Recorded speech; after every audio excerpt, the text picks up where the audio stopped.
Hey everyone, welcome back. I think this might be a new record for me. We got 63 of you guys in here already at the very first minute of going live. So thank you so much for coming in here. Like the title says, my mind is blown by everything that's going on in the space right now. We have Cleanspark getting on the bandwagon with convertible notes. We have Hut 8 possibly spending about $2 billion to build out a data center in Louisiana. That was talked about yesterday on X. I went down the rabbit hole, did a bunch of research on it, and posted it on X as well. We'll get into that, my thoughts on it also. And then we have Riot. Now they have I can't remember the name, the company that's actually an activist investor in them, pointing them into the direction of going into HPC AI. We got to talk about that. We'll also talk about the break-even numbers for the miners currently as of basically the end of November here for them, based on the quarterly results for Q3 for them. These are just estimates. I got to preface this as well because I've had flack from the CFOs before when I do this. So these are just estimates from where I see them possibly being at. There's a number of little nuances that go into this that I cannot foresee, and I cannot get the data on that without actually having the books in my hands, right? So those are just estimates there. We'll take a look at that. We'll get into your Q&A as well, and that should be it for today, hopefully. Okay, but let's get into everything else that we have here. Bitcoin miners as well, what they did today. We'll get into that first and then everything else. So as always, not financial advice for only. Do your own research. Full disclosure below that. Hit the like button, subscribe if you enjoy this type of content. As always, helps me out tremendously, and that's all I really ask from you guys. But let's take a look at what's going on here with Bitcoin. Bitcoin was kind of in a little bit of a funk today, I think, based on what we saw today. It was up, it was down, it ended up actually being still above 100,000, so that was kind of good there, just barely. It closed today at $100,030.47. We were still down on a day. We were down 1.16%, which wasn't too bad, but we had a high today of 102,495. So we were down. Miners, for the most part, were down also. During the beginning of the day, they were up actually in the green for the most part, and then things were starting to come down as Bitcoin was going down as well on it. But yeah, so it wasn't too bad. We're still battling like right around the 100,000. We're still, as best as I can tell, is we're trading sideways with Bitcoin right now as it is, and some of the miners also.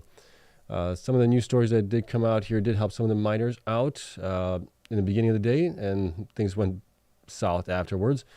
But MicroStrategy was up a little bit today as well, or not up. It was actually down 4.67% today. It was down. Bitfarms was down 2.42. BitDeer was up 7.23% on it.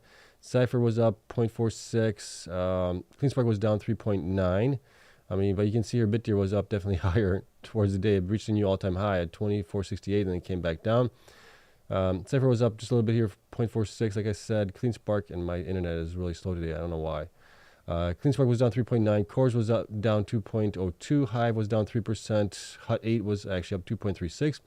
Before was up approximately 14% or something like that at one point during the day, and they pulled back down after that.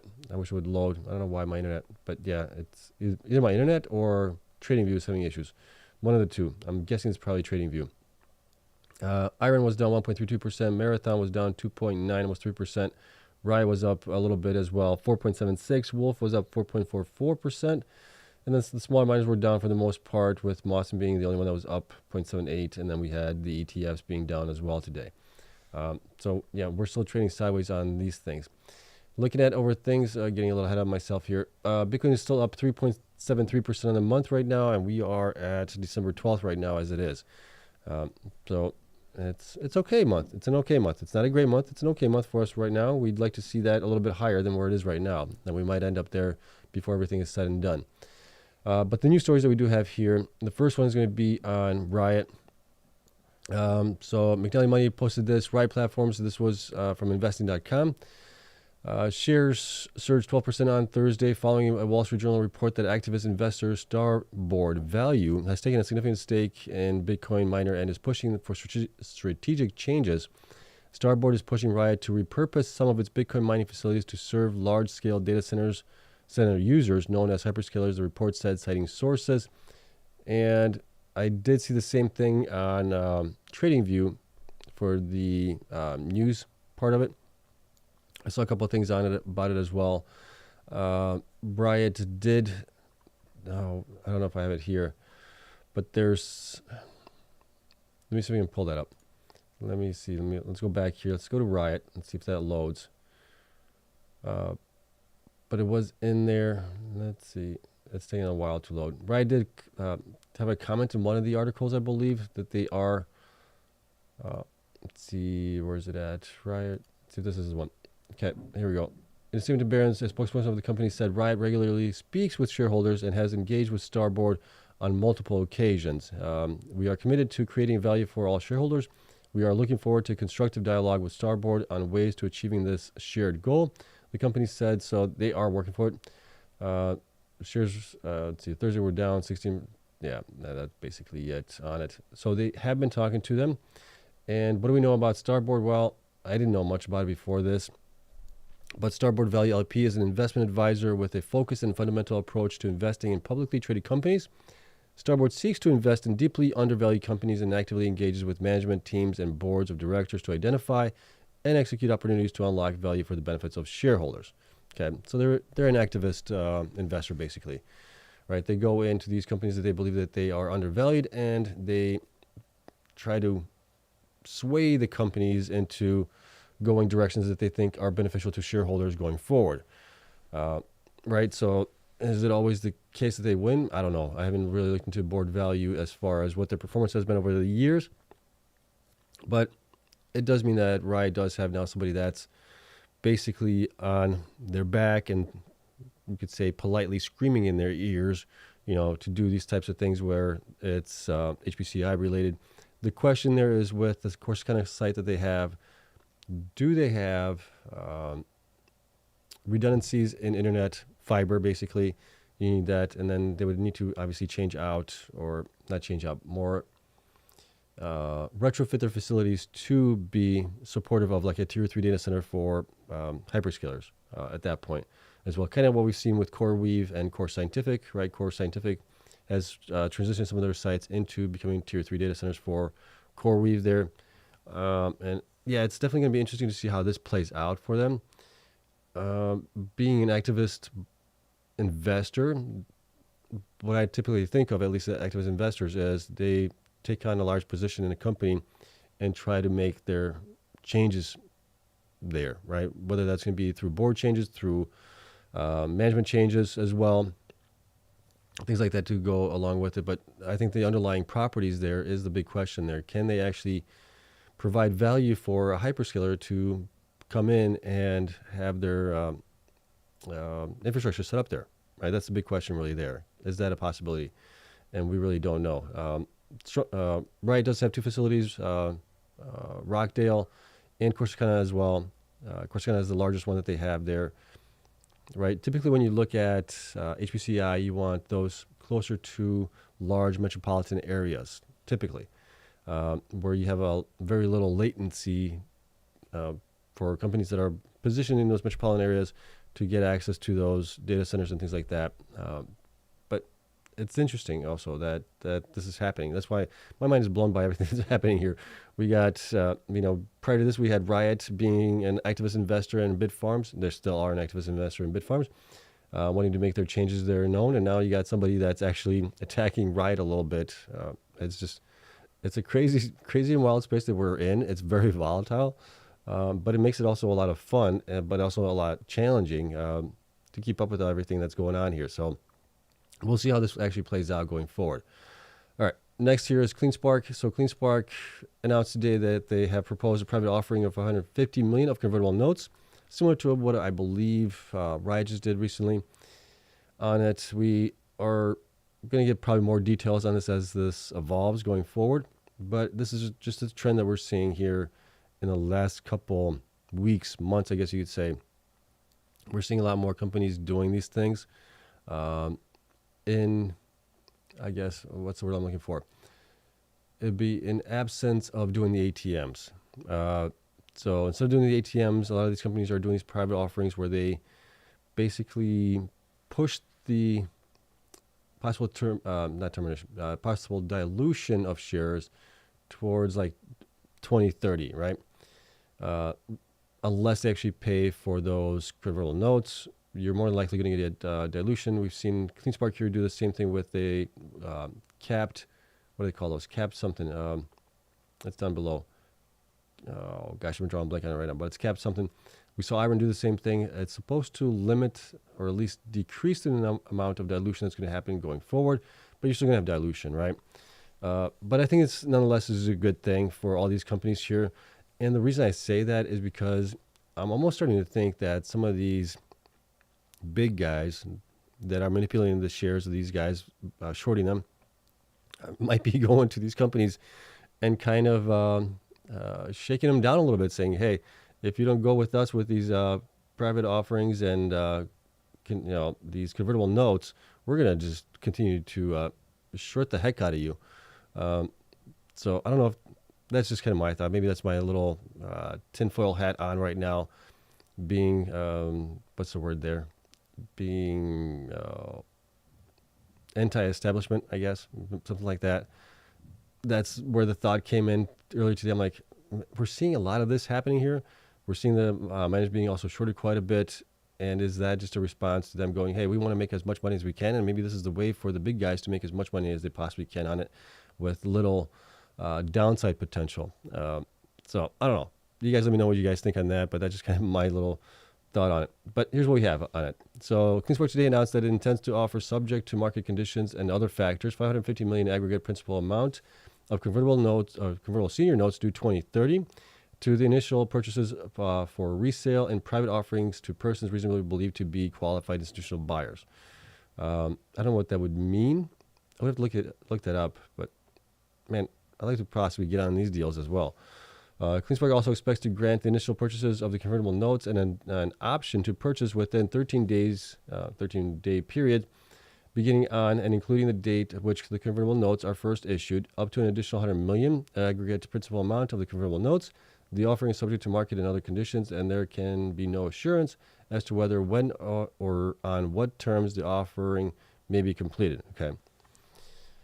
And then going down here, the company intends to use the net proceeds from the offering to pay the cost of the capped call transactions, as described below, to use up to $125 million of the net proceeds to repurchase shares of the company's common stock from investors in the convertible notes, and the remaining net proceeds for the repayment in full of amounts of outstanding under company's line of credit with Coinbase, capital expenditures, acquisitions, and general corporate purposes. Okay, so this is kind of interesting here.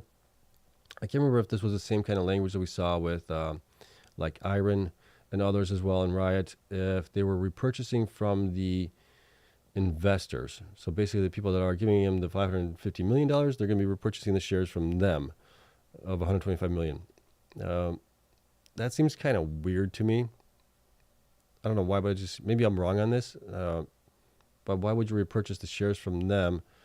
And especially if you're going to be repurchasing them at the same rate that they got them in at. It's like, I don't know why that makes any sense. But let me know what you guys think of that. That seems, like I said, a little bit odd to me. Going down here, the good thing, I don't know if it's a good thing, but they didn't mention anything about them buying Bitcoin here in this. They're going to use it for paying off the Coinbase, right? Loan that they have there, however much they have there. Capital expenditures, acquisitions, and general corporate purposes.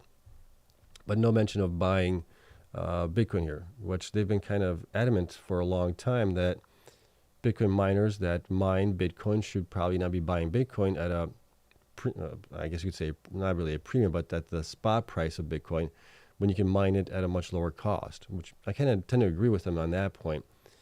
But yeah, that's kind of definitely a different way of going about this. I think it's just more that they want to grow even more into the next year, into 2025 as well. Okay. Let's see. The capped call transactions are expected to generally reduce potential dilution to the common stock upon conversion of any convertible notes and or offset any cash payments the company is required to make in excess of the principal amount of convertible notes, as the case may be, with such reduction and or offset subject to a cap. Okay. So that's the good part of it here is, yes, it is. They're hedging their back. They're basically hedging their bets a little bit on this as well. The good thing is they will get their cash. They will eventually have to either buy the shares back, right, the convertible notes, or they will dilute to pay off the debt amount here, the convertible notes basically. But we're seeing this with everybody here. And from what I've heard and talked to with other people as well, this is always a much better way to go than ATM. So time will tell, I guess. And then down here, the company also expects to repurchase shares. Yeah, I think we talked about the investors' convertible notes in privately negotiated transactions affected concurrently with pricing of the convertible notes. The company expects the purchase price per share of the common stock repurchased in such transactions to equal the closing price per share of the common stock on the date of the offering of the convertible notes is priced in. So it's kind of like they're getting the shares, but then they're buying back. I don't quite get that. And maybe I'm just too dumb to understand it, but I just don't understand why you would buy back 125 million of shares that you just gave somebody in convertible notes at the same price that they just got it into. How does that make sense?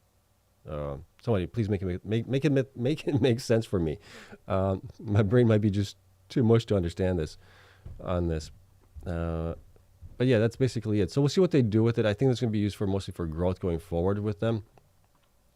And the one thing that I've heard also is that once you do these kind of convertible notes, you have the shorts kind of lay off a little bit on you because you're doing this and you're working with them more or less. They're getting their share of what they want to get. But we'll see, right? I still think that Cleanspark and others in IREN and you could also look at Riot and Marathon and Bitfarms and others that are growing their hash rates into next year as well will benefit just from Bitcoin going up in value and them being able to execute on their further growth going forward as well. But yeah, this is definitely getting a lot more interesting, a lot more juicy than what I expected earlier this year from where we were, right? Earlier this year, we did not have any of these companies doing these kind of convertible notes except for Marathon, which they did theirs back in last cycle for like 700 million. But this time around, it's definitely accelerated and it's spread around within the miners. And we didn't have the HPC AI conversation in this at all, beginning of the year. That's also thrown a kind of a wrench into what we're seeing here with the miners. Some of those that have potential there are definitely getting a premium for it. The ones that are staying away from it, they're trying to stay more pure Bitcoin miners, have kind of not done as well, right? But I still think and believe that in the long run, the miners that are more maybe pure play miners will have a nice bounce and a nice run up here in the next 6 to 9 months potentially. But we'll have to wait and see. Nobody has a crystal ball on this. All right. So that's it for Cleanspark here. Next is going to be on Hive. So during my live stream last night, a lot of you guys were commenting about Hive being up 14% or something like that in the after hours. We're trying to figure out what's going on there. Some of you guys commented that they are, planning a $2 billion build out of a tier 3 data center that could eventually cost like $12 billion if you put in all the GPUs into it, right, and stuff like that.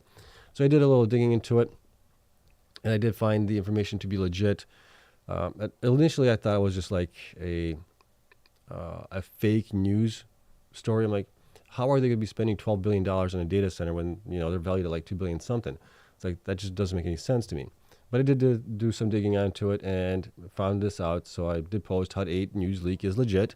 12 billion AI data center being built in West, I can't pronounce it, Felician Parish. First phase to be done in 2025. And there was a news article to it.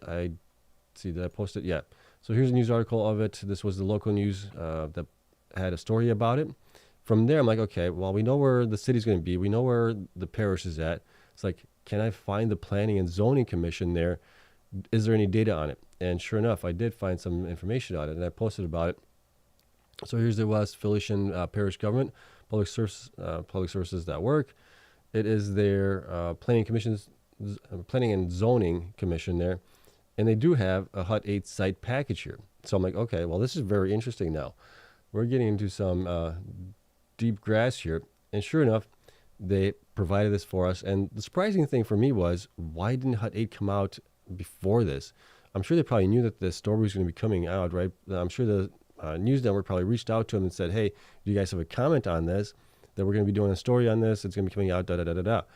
And sure enough, nothing from HUD 8. It's like, why be quiet about this? Yes, this is still a hearing that's going to be taking place on January 6th for them in 2025 to basically it's going to be a rezoning from farmland basically to like an M2 industrial zoning part of it.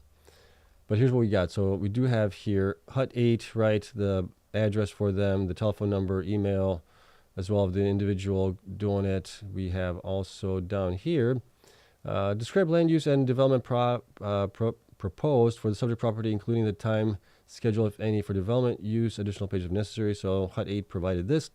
HUT8 intends to build a large-scale 300 megawatt utility-powered Tier 3 data center facility on their 611-acre property in West Felician Parish, Louisiana, and the campus will be developed with further expansion of up to and beyond 1 gigawatt, basically 100 megawatts, 1,000 megawatts. HUT8 will lease the facility to a hyperscaler tenant to house the state-of-the-art liquid-cooled GPU servers for their AI and ML training activities. Now, the speculation there is that it could be like Meta. We've heard stories about Meta wanting to get into Louisiana as well. So that's kind of the inference there to hyperscaler, which might be Meta, possibly. We don't know for a fact, but that does seem to jive well with some of the speculations that we are hearing. But it is interesting that they would have a hyperscaler tenant. Okay, so the good news here is if they do have a hyperscaler tenant, that means that the hyperscaler would probably put in their own GPUs, meaning that they would not have to probably build out or would not have to spend the money to build out for $12 billion worth of GPUs. That is a good thing, meaning that they are kind of going the same route as CoreWeave with Core Scientific. Core Scientific has the facilities. CoreWeave is putting in their GPUs in there, right? We've seen the deal that we saw with Core Scientific, what they got with CoreWeave, and that's only at 700 megawatts, I believe. This would be potentially, right? Potentially it could get up to 1 gigawatt. So pretty similar to what they have there. What does that mean? Possibly, what's CoreWeave paying CoreWeave, Core Scientific? What is it, like several $1 billion over 12 years? So that's kind of the deal that they could possibly have there. So this is one of the other reasons why my mind was blown. Like, okay, this is just crazy. If Asher Ganut and team there can get this done, congrats to them. I mean, kudos. Hats off, applause all around. Fantastic job by Asher. I did not see this coming. I did not have this as my bingo card for the year of 2025 or 2024 as it is for them, right? When we were looking at HUT8 combined with USBTC earlier this year, it was miserable. I'll be honest with you. I looked at it as a miserable mining Bitcoin operation for themselves. Yes, they had the data centers that they had there. They also had the managed services as well, which were, generating good revenue for them and good profits on it. But the Bitcoin mining side of things was, oh my gosh, that was miserable. Old machines and everything else. It's just like, and they weren't looking to get anything new for any time being. It's been almost a year now, and now they're talking about getting new machines there. All right, so like I said, congrats if they can do this and do this right. But basically what it means now is about $2 billion of build out. They did get what did they get? An ATM or pivotal note here for about 500 million or something like that. I can't remember exactly. There's just too many other things happening in the space right now to keep track of everything in my head. But they do have that going for them. They did put out that they will be doing a buyback program as well for shares. That needs to get approved by the shareholders, which I'm pretty sure that's going to get approved. But that will leave them with about, what, 250 million, 350 million or something like that. I think that's a nice, sizable down payment on this project. And it will be probably a project financed deal there where they will get the financing to do this, more or less. So they're going to be financing probably right around 150 or 1.5 billion to about 1.7 billion dollars to build this place out. Now, is that 2 billion for the total 1 gigawatt, or is that for the 300 megawatts? 300 megawatts, you're looking usually at was about 12 million. Excuse me. My throat's getting dry. Sorry. Now let's do the math here on my calculator really quick. So if we do, where's my calculator? There it is. So if we do 300 watts, 300 megawatts times 12 million per megawatt, roughly. Yeah, we get about 3.6 billion. So they're thinking they could possibly build this at, they're talking about 2 billion. 2 billion divided by 300. They're talking about 6. Wow. Okay, they're definitely looking to keep it under about, well, it comes out to be 6 1,666,666, and so on. All six is there.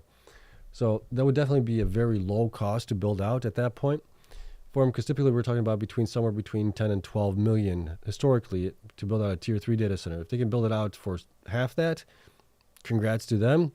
But we'll have to wait and see. So going down here, you can see all the details on it. Also, you got the plot surveys here where this stuff is located. And it looks like it kind of looks like there's one land here that kind of looks the same slightly, maybe. Yeah, so that looks the same. A couple land parcels there. And then this one looks different here, so I'm not sure if that's different locations possibly there.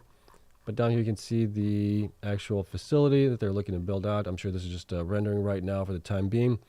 You got the cooling towers. You got some ventilation up top. You got the main data center here, and then probably have backup generators on the other side of it as well. It's kind of what we see here is cooling towers on one side, generators on the other side for all these guys here. But yeah, this is definitely very, very interesting. We'll see if they get this passed through the zoning committee there in January, and I wish them all the best. This is definitely not something that I foreseen happening to with Hut 8. So congrats to Usher Ganut if you can pull this off, right? And it seems like they are. So congrats. I did not see this, like I said. So mind blown. My mind is blown right there on it. But we'll have to wait and see what the details actually are on it, if it's as good or better than what CoreWeave gave to Core Scientific, basically. All right, so that's all the news that we have here. Definitely very interesting. The other part, I don't know if you guys are paying attention to the HPC AI space, but one of the big stories that came out last week was with Elon Musk, XAI. They were able to basically connect 100,000 GPUs into like more or less a single brain. This, in the past, it was theorized and kind of, not really theorized, but it was also a thought that you could have maybe like 25 to 30,000 GPUs in a cluster, more or less, for a brain. Other companies were having issues. Google, Microsoft, Amazon, possibly even Meta as well, were having issues being able to grow that beyond that. And I watched the All In podcast, and I watched another YouTube video tonight as well about it, talking about it, where they seem to point that Elon Musk was able to solve that issue with his team there at XAI, which now they're also targeting to get to about 1 million GPUs on basically a single brain, is the way to think about it. Right? Instead of having multiple brains with 30,000 GPUs, you got one single brain, making it that much more powerful. If anybody knows how I can invest in XAI, let me know, because I want to invest in that. Because that is just mind-boggling there, what's happening with XAI.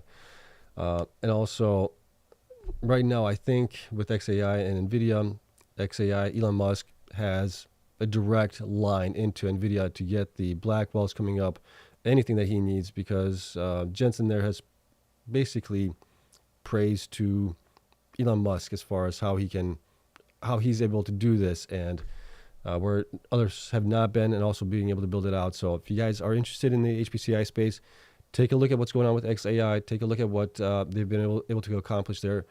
It is monumental when you think about it. I think XAI in the next year is going to be potentially, and I think strongly going to be better than what we're seeing with Open. What is it? Their Open. Gosh, the other one, the ChatGPT one. Open, whatever that is, OpenAI, I think it is. It's going to be definitely better than that, just because they have a much, much larger possible brain coming online here. They already do right now with 100,000 GPUs acting as a one brain. That's already 3x basically of what OpenAI has right now. So, I mean, the future is going to be wild for us. All right, so that's it on that. Let's take a look at the break even here, and I have to preface this again that the break even for these miners are an estimate. Okay, I do not want to be getting emails and Twitter direct messages from the CFOs saying my numbers are off because they're a little bit lower than what I have met. These are just estimates based on what I have from the quarterly results, and I'll try to provide as much nuance into each miner as I can to give you a reason why they might be a little bit higher than they are right now, or that they might be lower. And I'm prefacing this that my numbers are probably within 10% lower to 10% higher from where it possibly could be. So I'm giving myself a nice large cushion, I guess you could say, as far as where things are going to end up at. Okay, so let's get into that. But as always, this is an estimate. All right, these are not actual figures; these are estimates, and the estimate is based on quarterly results for Q3. I'm applying it to the last 3 months of their operation. So we're looking at September, October, November as far as what their hash rate has been, and their uptime for it as well. So there's a lot of things that we're looking into it as well. Okay, so here's the miner's current estimated break even from quarterly results. All right, break even estimates range without share-based compensation. So I'm trying to take that out as well, plus or minus 10% from these figures here. I'm also trying to use only cash costs in these guys. And then with some of these guys that have multiple businesses and things like that, where it's not broken out per business segment, I've had to omit them. So if you look here, Hut 8 is omitted because they do have a number of business segments. I was almost tempted to also omit BitDeer a little bit because they do have so many business segments, and it's a little tough there on it. But here's what we have right now. Based on the data that we have from Q3, along with the current data that we have for September, October, November for what they're mining, what their hash rate is, and things like that, I pulled in all the data up down here, right? So quarterly expenses, this is from Q3. I pulled in for, like Iris, I pulled in employee benefits expenses, professional fees, share-based payments expenses, and other expenses as well that I thought were all cash. And then stock-based compensation from last quarter, I took that out from what I could find in the quarterly results. Okay, if my numbers are off here, that's because that's what I was able to find. Could they be off? Yes, they could be possibly off. Okay, so I did that for every company here. I double and triple checked a lot of the stuff here, just to try and get it as close as I possibly can. But like I said, this is just estimated because I don't have the total insight into their numbers. Sometimes they have share-based compensation being a portion of, no, what was it? Sometimes some of the cash expenses are actually a portion of shares. Sometimes it's cash expense. So it gets really, really nuanced there. So like I said, estimated. Okay. Based on all that, Iris right now, IREN is coming in about 60.1 thousand. If you take 10% down from that, you're looking at approximately 54,000 to maybe 66,000. Somewhere in between there is their break-even point, right? CORZ, 64,000. So same thing. You're looking at somewhere between 65,000 to possibly like 70,000 for them. Cleanspark at 66,000, so you're looking at like 58,000 maybe to like 71,000 for them. So this goes on for all these guys here. I'm not going to do that for everyone. Cypher at 70,000, BitDeer at 71,000, TeraWolf at 72,000, Riot at 75,000. This is mainly because of their operations. They haven't been close to their operational uptime that they need to be, close to like 95%. I also didn't include in with them their power credits. Okay, so if you take that out, they're probably going to be a little bit lower than that. Bitfarms here at 80,000, almost 81,000, and that is because they also paid off their previous ex-CEO, which was put into with what was that? Oh gosh, sales, general administrative, all that stuff was in there. Don't know what that amount was. If we look at, so for Bitfarms, just for comparison here, so you guys can kind of see what I'm having to deal with here, which is not easy. Where is it at? Total liabilities, revenues. Okay, here it is. Selling general administrative was 27 million here for Q3, whereas before they were right around 13 million, right? So did they pay off the previous CEO with 10 million, 8 million, 7 million, 12 million? I don't know. So that's the hard part there. That's why I think their numbers are kind of high on that alone. So that goes into consideration there as well. But I just don't know. So they could be, I think if I pulled in like $10 million for the CEO payment to settle the lawsuit there, basically to pay him off, we're looking at probably right around like 70,000 for them at that point. Okay, something to think about. Marathon, 82,000 for them. They have facilities that are still hosting their miners. they're paying a little bit of a premium there. For, not a little bit, I wouldn't say premium, but they're paying a little bit higher rates because of it. Yes, that's now about 45% of their facilities are only hosted. The rest are basically owned there. So that should improve over time for them, right? But we could be lower than that as well. By 10%, you're looking at about 72,000 at somewhere around there, 74,000, somewhere around there, maybe even higher than this. And then Hive here, I was trying to figure out why Hive was so high at 84,000. And the only thing I could figure out for Hive was that they had some older machines here that were still operating. I double and triple checked Hive, trying to figure out why is my math off so much. And I couldn't figure it out. The only thing I can think of was they were still operating in, July, August, September. Some of these older generation machines, which were 30 joules per terahash, 27, they had some that were 21, 23, 24 joules per terahash. They weren't the most efficient machines at that time. So that kind of contributed to it, which I think over time, as they do swap those out, which the ones in red are going to get swapped out with newer generation machines. But you can see here that they are getting machines that are more efficient going forward, and that should decrease their all-in cost to mine as well. Other than that, I mean, I couldn't find anything else that would point to a reason why they would be so high. If we look at Hive here, I mean, the only thing I'm including in them is the general administrative compensation, share-based compensation, and finance expense. So that's it for that. Energy expense, we can look at that. That was just operating maintenance cost. That should, let's take a look at that really quick as well. Operating costs down here. Revenues, operating maintenance costs, right? It stayed pretty much the same here, 21, 20. So, and then I looked into the actual details of it, and that was only like 1.4, 1.2. I can't remember exactly what the number was for high performance computing. So that's kind of what I used there. I subtracted that, I think, even. Where's it at here? I subtracted the 1.8 million here for that they reported as being for HPC AI business, what that expense was there, just to use for the Bitcoin mining side of things, right? So for all these guys, it's just on the Bitcoin mining side of things. It doesn't include any other businesses that they have or anything like that. It's just strictly Bitcoin mining. What is their break even on that? And that's why I say it's tough sometimes, because they do have other operations and they don't quite break it out completely. So then you have to kind of look at it. Do I use the numbers for like the revenue? What the comparison is of revenue for Bitcoin mining and for the other segments, right? Do I use that percentage, or do I use the percentage of cost?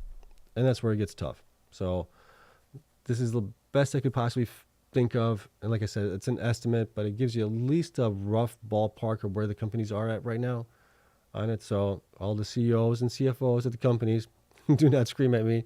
I know it's tough. I get it. And if you guys could provide those numbers in whether a tweet or something like that, I would love to see those as well, what your current all-in costs are for mining a single Bitcoin, right? All-in cash costs, not stock-based compensation. Get rid of that stuff. All I want is cash costs. What is your all-in cash cost right now?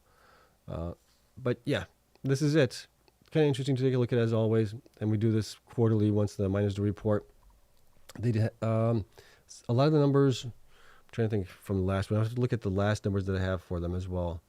I do believe the numbers have increased, and that is mainly due to network hash rate growth, which obviously then relates to the difficulty also increasing on the network. So that's having an impact. Network hash rate growing, they're also growing and things like that. But yeah, so this kind of gives you a little bit of a ballpark of where the miners possibly could be with their break-even numbers. All right, so that's it. Let's get into your Q&A side of things. And I'll be quite honest with you guys. I was somewhat very hesitant to do this video on this because I'm almost certain I'm going to get some flack from somebody on it. Okay, and it's never with any ill intention for any of these companies here. It's just to provide some sort of insight into the miners as best as I can. Are the miners going to be on here correct? 100%? No, I know that for a fact, but at least it gives you a little bit of a ballpark there. All right, so that's it. Let's get into your Q&A side of things here, and we'll call it a day at that point because we're going on already for, gosh, almost 45 minutes, me yapping here. All right, Q&A. Let's see what we got here. All right, so with Q&A, always try to provide or preface the question with a question mark. or Q, and then I'll get to it. I'm going to scroll up a little bit here as well to see if there's any questions that haven't already put out there, and I'll try and get answered everything that I can hopefully within the next 20 minutes or so. I don't want to go too much longer. All right, so bear with me here for a second, everyone. And again, thank you so much for coming in here. Greatly appreciate you guys, especially this late of an hour. All right, I think we'll start. Let's see. First question I see is back here. Okay, Gary Powell asks, if the HUT rumor is true, what will be the effect of other HPC miners? I know you have been saying for months that you felt the CoreWeave deal was one of and HPC was dead money. Was one of HPC was dead. Not that it was dead money. I thought the CoreWeave deal was one of the best out there, and everybody else was, chasing it basically. But what does it mean for the other miners that are going to HPC AI? Well, it depends on the deal that they get with the hyperscaler there. And which hyperscaler is it, and what are the terms? We need to see the terms. Hard to tell right now. Is it going to be better than the CoreWeave deal with Core Scientific? We don't know, right? Time will tell. All right, let's see. You keep saying 6 to 9 months, but Cleanspark flat for 1 year and BTC up 140%. How's it going? How's it going on? Yeah, I mean, they're being shorted. We talked about that yesterday as well. They're being manipulated. We'll have to wait and see if this is a positive impact for them with them getting the convertible notes with the big guys playing in their field. We'll see. I think it might be, but I still think in the long run the stock is going to do well. It's just they had a nice run up last year, right, where they outperformed everybody. They were up like 600%, while other players were only up 200%, 150%, whatever it was. And they've pulled back down from it. But it's definitely changed this time around where we have HPC AI, all that stuff is happening to it. But in the long run, I still think that they will do well. Very well, actually. Okay, what else do we have here?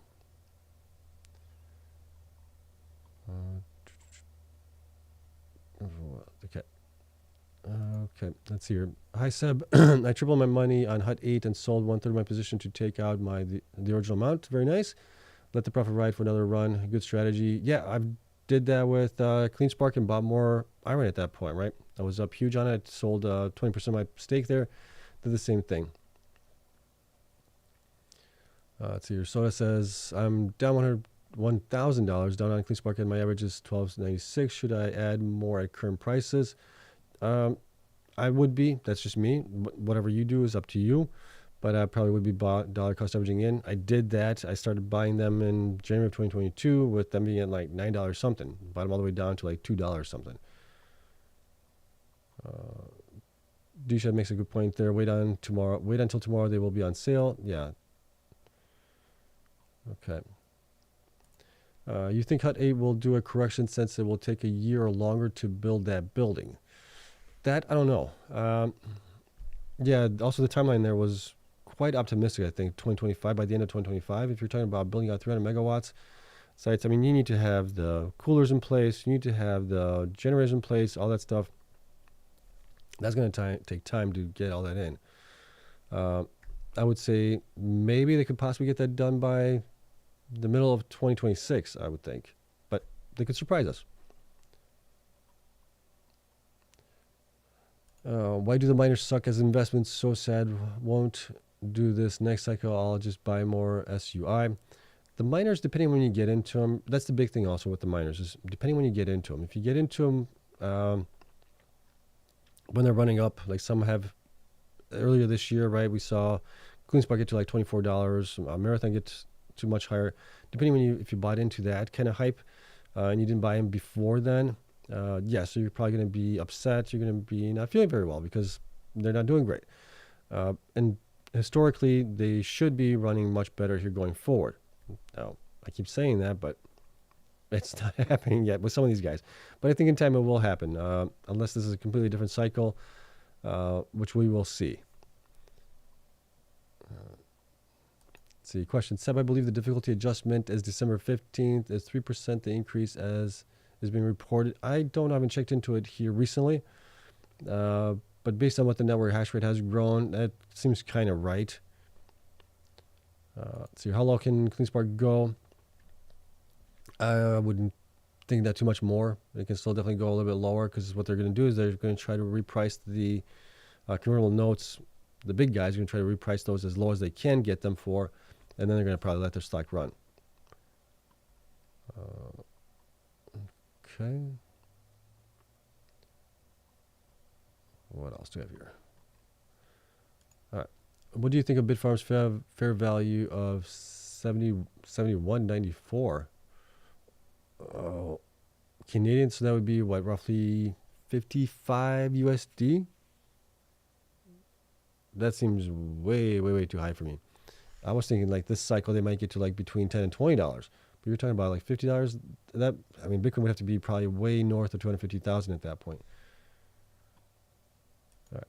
A question: big miners, Cleanspark, IREN, Riot, Mara are lagging as compared to BTC. Are you still thinking they will 3 to 4x, not looking usual trend? I still think so. Yeah. I mean, you got to look at it this way. The revenues that they're going to be generating, and I keep saying this all the time, the revenues that they're going to be generating as Bitcoin price goes up to 150,000, 200,000, 250,000 even. Some of these guys that have really good break-even costs, I mean, they're going to be generating a lot of revenue, a lot of profit margin as well. You can't, how can you avoid that being even an institution, hedge fund, or whatever it might be that's shorting the stock? It's like they're making all this money. You can't avoid that. The ideal thing to do would be to let them rip, right? Go long on them for a couple months, 3, 6, 9 months, whatever it might be. And then when they reach their peak, short them on the way down, right? Why would you short them when they have a possibility of going way up higher in the short term? It just doesn't make sense to me. So I think they will eventually flip on that point.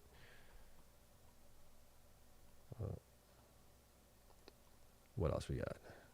Question. Okay. Okay. Sebastian, is it better to day trade on Bitcoin ETFs than Cleanspark? That it might be. I don't know. I don't have the time to day trade, guys. I've said this before. So I just dollar cost average into the miners as best as I can in the bear market and ride it out and buy more if I can into the bull run. And we're just, I think we're still getting started in the bull run here. Okay. Question: wow, IREN number 1 in Q3 is amazing. They have dropped energy costs per coin from 60,000 in July to under 20,000 in October. Do you think they will have biggest improvements for Q4?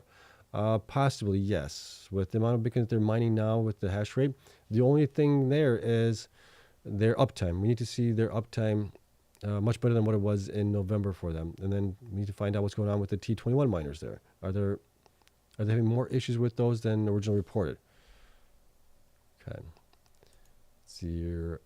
When did I buy Bitcoin? I got into Bitcoin back in 2017, 2018, and I bought some and I also mined some. As far as the miners, I bought Cleanspark back in January of 2022. Bitfarms right around that time as well. And then I got into IREN last year, right around November, December of this time frame, and then I bought more into last year. But I've been dollar cost averaging into those things for the last basically 3 years now. Let's see here. Especially miners' current estimated break-even numbers. Low is better? Yes. Lower is better. Okay. BitDeer stock price moved higher after 1 billion mixed shelf news. Can BitDeer go up above 30 in the near term? In the near term, when you're talking about possibly in the next 6 to 9 months, I think so. Yeah. What else here? The miners that had HPC deals and exponential growth had a little pump. Miners won't top out until Bitcoin tops out. When will that happen? I'm guessing that's going to be somewhere between the next 6 to 9 months. I'm not exactly sure. I'm guessing historically it's happened in like Q3. We topped out last cycle. What was it? February, March, I think it was in Bitcoin. And then we had a double top towards somewhere in Q3, Q4. Area. Then let's see. No one will know. No one knows. I think we need to extend the timeline on miners. Okay. Yeah. All right. Question: is there a real benefit to growing hash rate? Seems to me if all miners grow hash rate at similar levels, the BTC earned will remain the same, but the cost for break-even will increase. Am I wrong? No, you're not wrong in that regard. Yes. But the thing is that you're trying to increase hash rate from the other miners that are not growing. So if you got miners, not public miners. Public miners have the capital to grow, infinite wise. The private miners are in more of a little bit more of a crunch. They don't have infinite capital to continue to grow. So that's kind of where the miners are taking market share from, is the private, not the public. Because even from some of the public miners, some of the public miners that are smaller, they're not growing as well as some of the big guys here, like Marathon, Riot, Cleanspark, IREN, Bitfarms, right? Cypher, even you can look at Terrell to a certain extent. Those guys have grown so much more than smaller miners that they're kind of taking market share away from those guys. All right. Hi, Seb, are you going to hold your Cleanspark shares, buy more? I'm going to hold. If we get a dip, I might buy more. Yeah. Justin, yeah, bull run is just getting started. I agree with you there. Where's Hut 8 getting 12 billion? Well, they don't need the really 12 billion. All they really need is the 2 billion to build out potentially. I think it's going to be more like maybe 3 billion by the time everything's done. But 2 to 3 billion to build out the data centers, or the data center to start with. And then they're going to have potentially the HPC AI Hyperscaler there to fund the servers that are going to be needed there, right? But yeah, they don't have the 12 billion to do it all on themselves. All right. Anything new happening with Bitfarms? Any updates? Now moving over to 208. Yeah, nothing from them right now. I've checked the press releases and I don't see anything. All right. Do you see any indication that the miners at large will stop diluting shareholders? I don't see that happening anytime soon unless we have a different cycle. Meaning that if Bitcoin continues to go up, right, continually over the next couple of years, right, we don't have the bear market where we go down 70% in Bitcoin. At that point, I would think maybe they might step diluting, because as long as the profits are up nicely, they can use those profits to then buy new machines, replace some of the older machines. They can buy new infrastructure, things like that with it. But if we have another bear market, then they're going to be in a world of hurt, and they're going to have to dilute some more. So we're seeing it a little bit differently this time around. Last cycle we saw debt. This cycle we're seeing convertible notes. And we obviously saw a lot of ATMs this cycle as well. But it's changing over to convertible notes right now, which then pushed that kind of dilution into 2030 at least right now. All right. Do you track the miners' market cap over time? I think they have been doing well, but the individual shares price is not due to dilution. I have not been tracking that, but I remember that I think Marathon last cycle was like at $4 billion, I think, when it peaked. And now it's at close to like $8 billion. So the miners are growing still, their market cap, even though the share prices are lower, but that's because of dilution. That's going to happen. But you have to look at the dilution as far as what did you get for it, right? How much did they dilute? How much hash rate did you improve? Or how much Bitcoin did you get for it as well? So there's a couple ways to look at it. Let's see. Seb Kathy Wood has a venture fund, ARBKF, with SpaceX and XAI in it. Oh, okay. Thank you for that. I'll take a look into that. Yeah, because SpaceX and XAI is something that I would definitely love to get into, a venture fund. Let me see if I can write this down someplace. Hold on. Bear with me. That is something that I would mind actually plopping some of the cash from this cycle into that. Where's my notes? Notes. Gosh. I should have a piece of paper here and a notepad to write some of the stuff down. You guys have provided some great information all the time for me. Oh, where's it at? There it is. Office notes. Okay. So you're saying that was ARKVX. Oh, figures. My pen is dead. ARKVX.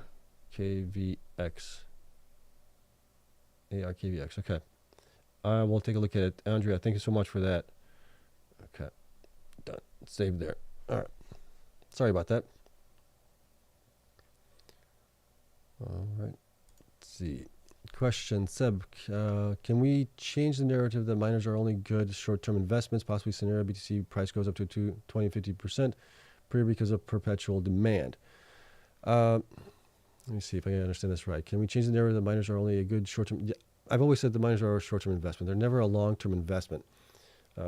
Long-term for me is like anything over 5 years, right? That's usually a long-term investment.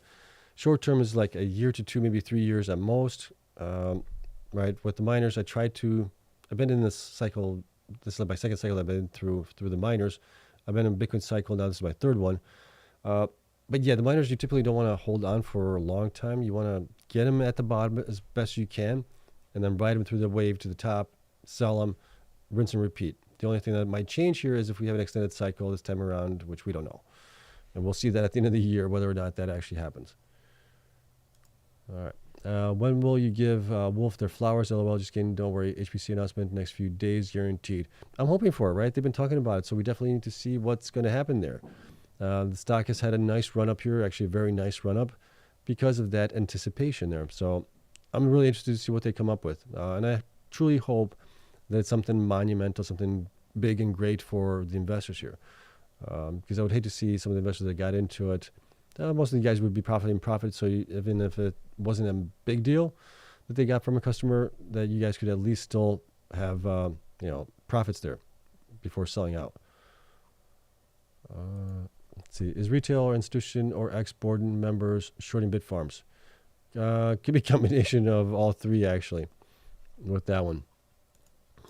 Question, why do you think the miners pump on the open of the day and sell off later on in the trading day?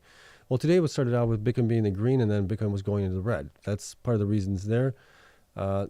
Sometimes we also have it where maybe we have retail buying in the morning, and the big guys are not happy about it, so they start dropping the shares down and shorting them more. We've seen that before as well. It just sometimes doesn't make any sense. That's why I say we are being manipulated here. How do we stop it? I have no idea. Could there be legislation put in place to prevent it? Maybe. I'm not sure. That's a much bigger question than I have a brain for. Okay, let's see what else do we have here. All right, BTC transaction fees are rising. How much impact will it have on the miners' revenue? It does definitely help them out, right? 3% to like 5%, depending on the miner, can be anywhere from like 400,000 to like $1 million plus. Some of these guys a month in revenue, so it definitely does help. Okay, Sebastian, you think this is the beginning of the bull run? LOL, it feels like the end. I know in the miners it feels like that, in some of them at least, right? But I still think and believe with everything. Dennis Porter just had a X Spaces today, right? Texas is looking to put on Bitcoin as a strategic reserve as well. They want to be like one of the first states to do it. Game theory is on with Bitcoin right now. Adoption is on. Everything else is happening towards that goal. You only have a finite supply of it, and I mean, even now, you're only generating 450 Bitcoin per day. You can't have enough supply for it to cover everybody that wants to get it. I don't know where that's coming from. So eventually we will have a supply crunch happening. All right. Do you think the Cleanspark timed their convertible notes to create a short squeeze right before an anticipated bull run on the stock price? Possibly. Right, they're definitely being shorted the most. We talked about that yesterday as well. That is definitely a possibility there. Hi, Seb. How's Bitfarms board members? They're actually a lot better than what we had in the past. I'm actually really happy with the board members that they have there right now. Are they good? Yes, they're really good. Do you still believe Ben G will deliver in 2025? I do. I mean, he's only been here for 4 or 5 months now, maybe 6 months going on to it right now. He definitely took on a tough company and a lot of turmoil. So I'm definitely still rooting for him to do really well. That's why I still hold a lot of shares in them going forward. And yeah, we'll just have to wait and see what he does. I mean, Ben is definitely a smart guy. He's been in the space for a long time. He's mined in China, mined in other countries as well. So he knows the space really well. It's just now getting basically the Bitfarms boat ship pointing in the right direction, flowing in the right direction with not much waves going against you, I guess you could say. And that's what Bitfarms has had in the past, was a bunch of waves just keep crashing over it. It had a hard time getting back up. All right, question. Does IREN at 15 joules per terahash efficiency check out with what you have on them? It was basically overnight how they got to 15, which is way lower than Cleanspark or other efficient miners. Yeah, but they also started buying machines, newer machines, later than others as well. So that's the reason for it there. It comes pretty close to what I have for them, but my numbers are based on the numbers from the manufacturers of the machines, which they could be getting a little bit better machines there, maybe a little bit more efficient, maybe depending, but averages, you could also underclock them, overclock them, whatever you want to do to get to 15 joules per terahash. But yeah, I think that is in line with what I would expect. Okay. So do you have the data to chart the percentage of global hash rate each miner has over time? What about their share count correlated to this ratio? I mean, share count is share count. I wouldn't really look into it that much on that part of it to hash rate. I think enterprise values, I think, is better one to look at. Let's see here. I'm also questioning if when the profit will catch up with cost. Profit is already caught up with, well, they should be profitable right now, right? A lot of these guys are profitable between 60,000 and 80,000 right now because of 100,000. They should be profitable right now. But have I kept track of the percentage of global hash? Let me see if I have that. I have it. I might have something similar to that. Let me see here. Enterprise metrics minus comparison. Okay, here's what I have on these guys here. So I do track where they are with hash rate compared to the BTC network hash rate, right? And I track it for their total combined value, how much they increased over the prior month total, yeah, but not individually. Okay, I don't track it individually as far as where they were each month. Yeah, there's a lot of data that I track on these guys. Too much data sometimes. Okay, going back here, Q&A. All right. Okay. Besides McDonald Money, do you watch any other crypto YouTubers? Talking Investing with Tom, Invest Answers as well. That one. Who else do I watch? I watch Joe Rogan. I watch the All In podcast. I also watch some people on, just growing your wealth. Those type of channels as well. It's another one that I watch. Every once in a while I'll watch Andre Zick is one of them. Who else? Oh, gosh. There's another one. I'm drawing a blank right now on it. But yeah, just kind of those types of channels. Informational channels. I'm trying to find more channels on HPC AI, data centers and things like that. So that's kind of where I'm looking at. Let's see. Great show, Seb. Thank you for your dedication. You're very welcome. Thanks for coming in, and everyone else. What else do you have? Any question? Okay. Do you think both Mawson and Riot are buying BTC due to poor BTC mining production? I mean, that's what some people are saying. I don't know. They might also view the MicroStrategy playbook as one that might be benefiting them as well. So you got Bitcoin HODL here, which you can increase your stack here, but also be mining here at a much lower cost and increase that BTC into this stack here, right? So that could be a way to go on about it also. I just don't know. Question: Riot still holding 20% of Bitfarms? Yes, they still have, as last I know, 19.9% of that one there. Andre asks a question here. If Cleanspark is using funds to buy their own stock instead of more Bitcoin, do you think it's because they believe their own stock will go up 2 to 3 times more than Bitcoin will? Not necessarily. I think some of these supposed investors, what do they call them? There's a term for them, the accredited investors. We've seen this with other companies as well. We saw it with IREN. We saw it, was it IREN, I think? What was it? TerraWolf, I'm pretty sure of. Cleanspark is the other one. There was another one that was also possibly made to buy their own shares back. And I don't know if that's being forced upon them, because historically, when you look at companies that are growing, that we saw, they don't buy their shares back. They want to use the funds to grow as fast and as possible as they can. So I just don't know if that's the case or if they're being forced to do it, right? But if they were going to buy their shares back, but it seems like the statements in the press release state they're going to be buying the shares back from the investors that are getting the convertible notes, which then they're not buying it from the market itself.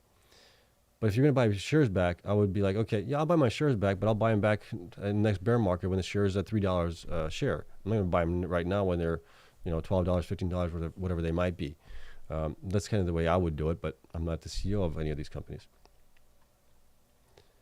All right. Oh, my gosh. Okay. Would you buy more miners at the current prices? If yes, which miners would you get? Yeah, if I had the cash, I would. I still think that they are way undervalued. I would still buy IREN, I'd buy Cleanspark, Bitfarms probably a little bit more too.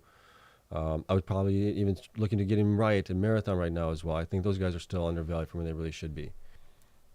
But I mean, maybe even Hut 8 now. I mean, if they get the deal here with the hyperscaler there. Okay. Hello, Seb. I missed the beginning of the video. What do you mean by Riot under attack? There was no news today on their site. Thanks. Riot under attack, meaning it was the story from, let me see if I have it here. Let's see. It is based on Starboard, getting into the shares there. So here. Thursday, following a Wall Street Journal report that activist investor Starboard Value has taken a significant stake in the Bitcoin miner and is pushing for strategic change. Starboard is pushing Riot to repurpose some of its Bitcoin mining facilities to serve large-scale data centers users, known as hyperscalers, the report said, citing sources. So basically, that's what I mean. They're under attack. They have a what do they call those? Investors. Those are the oh gosh, you guys know what I mean. It's the investors that are trying to make changes in the company. That's what I mean by they're under attack. There, okay. Okay. All right. Let's see. Bitcoin was created to be a public ledger to see where the coins are going. Then why won't MicroStrategy and IBIT post their wallet addresses? I believe they all hold paper Bitcoin thoughts. I mean, yeah, it's a good point there, but also, they don't want to provide that for security reasons, right? If you have 400,000 of Bitcoin, I mean, would you want to be telling people your Bitcoin address? And they might have it over multiple different accounts as well, things like that. But I think it's more of a security concern than anything else. I mean, because they do get audited, right? I would think that the audit would provide any nefarious activity there. Okay, this is a funny question. Hi, Sam, not to offend you. Do you take any cannabis product to make you calm, or is it just natural? Hope I can calm myself naturally. It's just natural. For me, it's just natural. Yeah, I mean, I'm naturally an introvert as it is. And then I've also read a bunch of great books. How to Win Friends and Influence People was a great book. There's the Fred Factor of just, trying to help people out more so than you're doing for yourself. And that's the same way I kind of live my life with my family is I try to do more for them than I do for myself. And I don't require reciprocation at any point, right? It's just, I get a great benefit and a great warm heart feeling of being able to do things for my wife, for my kids and things like that, and for others as well. So that's kind of where that comes from.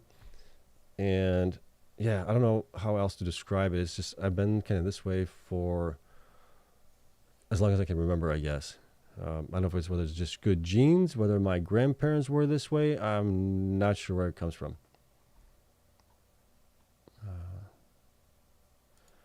Okay. Seb, your data is awesome. That said, finding which data matters is the trick. Yeah, exactly. Yeah. Based on the data that I have here, we have a couple of miners that are just way undervalued compared to the others, but that don't mean squat, right? If you look at operations, things like that, quarter-over-quarter results and things like that, they should be much higher.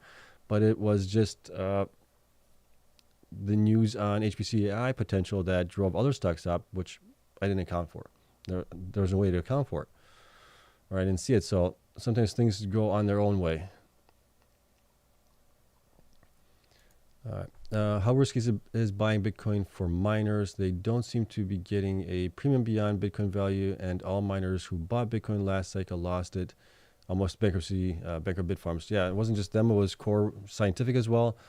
We had others in there that did the same thing. Yeah, definitely didn't work out last cycle. What's the benefit of them buying them now? I think you have more adoption. You have MicroStrategy holding a bunch of it right now as it is. Is it more risky? Yeah, I mean, depending when you get into it, and as long as you don't have debt against it, okay, a lot of these guys have convertible notes or something like that against it, so that's different from what we saw last time. A lot of times, the last time the guys had it, they had it it wasn't leveraged, it was collateralized, right? So the Bitcoin that they had was collateralized on the loans that they got, which kind of helped hurt them at that point.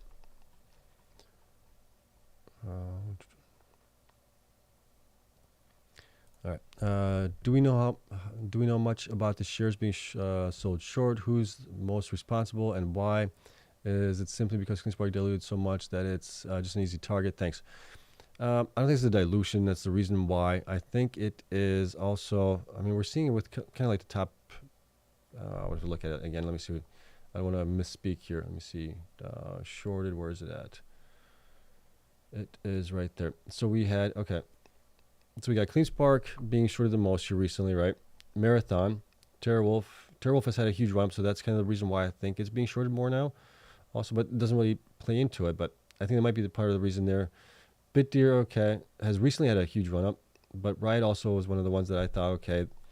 Originally, my thought was Riot, Marathon, Cleanspark were still maintaining to be like the pure play Bitcoin miners, right? They weren't really talking about HPCI. They weren't really interested into it like TeraWolf was, Cypher, and others as well, right? Hut 8. So that's kind of why I was thinking maybe, okay, it's because of those reasons that they're not getting into HPCI, that they're, those guys are just kind of beating them down for it and shorting the stocks because of it. That's the only thing I could really think of. Operations-wise, CleanSpark is really good, right? Growth-wise, fantastic there as well. So why do you short it? Well, you short it because you're hedging your bet on something else, but you also may want to keep it down for it to then pop like a rocket maybe. That could also happen. And we'll see if that is the case in the next 6 to 9 months, I think. But yeah, it's a little strange. Sometimes I don't understand the way that the big guys operate, where they're going to keep something down for a long period of time and then maybe they'll let it run. I just don't get it. Right? Or they're, yeah, mind blown. I don't get it. But that's why I'm not into that scene there, or into big banks and investment funds and all that stuff. I try to look at the data as best as I can. Hopefully I do at least pretty well, right? All right. Do you think these changes are good for Riot, the ones from Starbank or whatever that is? Yeah. The big question for me was always with that site is, do they have the redundancies for fiber connection, for internet? And then how far away are they actually from like big metropolitan areas? Does it make sense for hyperscalers there? Possibly. That's the questions that I would need to answer. Seems like HPCI miners are performing much better than pure BTC miners. Yeah, I would agree. Here recently. Do you think the miners' value multiple is on their mining activity and not their HODL? Not that we have ETFs for Bitcoin exposure. Possibly, because we're seeing that Marathon's HODL is now valued 55% of their market cap. Right, that's pretty high. And we know that historically Marathon's operations have not been the best, right? So they're being valued more on the HODL than their operations. But if we look at like somebody like potentially Cleanspark that has really good operations here, we can see that they're only being valued 24% of their market cap is their HODL value. So it seems like 75% of their value is based on their operations, growth, things like that. Whereas if you look at Marathon here, they're being valued at 54%, right, on their HODL to their market cap. So there might be something to this. I'm not sure exactly. And we'll have to wait and see how things play out. Okay. Question: getting frustrated with Cleanspark price performance. What's your game plan and how blush are you? How blush am I?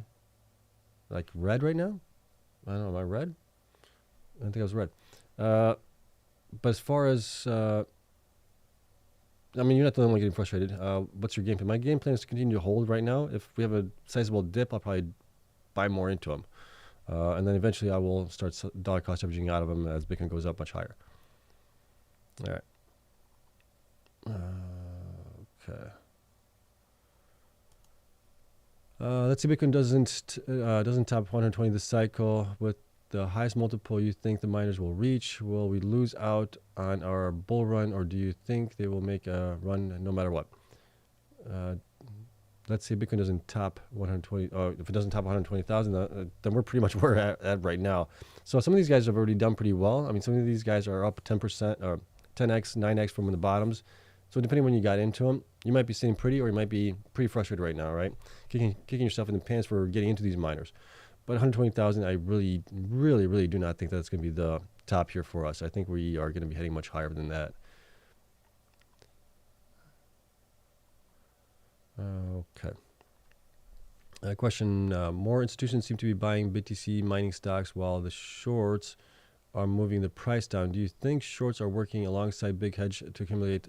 Yeah, I think so. I would definitely think that's the case. All right, and see, Tom Lee predicts BTC at 250,000 2025. I'm thinking the kind of same thing. My original goal was 180,000, but with all the adoption that we're seeing here, Bitcoin being put on a reserve asset for states, countries, nation states, all that stuff, where we're going to end up at is going to be very, very interesting to see. But I think we're going to be at least probably north of 180,000 at least. Let's see, which miner is your top place since Bitfarms fell out? Right now, I still think it's Cleanspark. But we'll see, right? Other miners could do better because of HPCI plays, whatever that might be. But when it comes to Bitcoin mining and things like that, I still think Cleanspark, IREN, those are the ones I'm kind of really into. I still own a bunch of Bitfarms though, too. How many shares of Iris Energy do you own right now? I own, gosh, I'd have to look. Between 6,000 and 8,000, right? Is that right? No, 8,000 is Cleanspark. Yeah, Iron's probably that, like right around 6.5, 7,000 shares right there, somewhere around there. All right, I think that's it. We're going on an hour and 15 minutes, so we're gonna call it a day. What do I want to do? What do I want to do? Go here. Okay, so you guys know the. Gosh, I'm gonna sneeze here in a second. Oh, gotta tickle my nose. Okay, Fridays I usually take off unless something really happens. Tomorrow is not going to be any different. The only thing that's going to be different is I'm going to be out because I have a Christmas party to go to for where I work. So I'm going to be out anyway. So if anything major does happen, I won't be able to discuss it nonetheless. But if it does happen, something that's major, we'll talk about it on Saturday.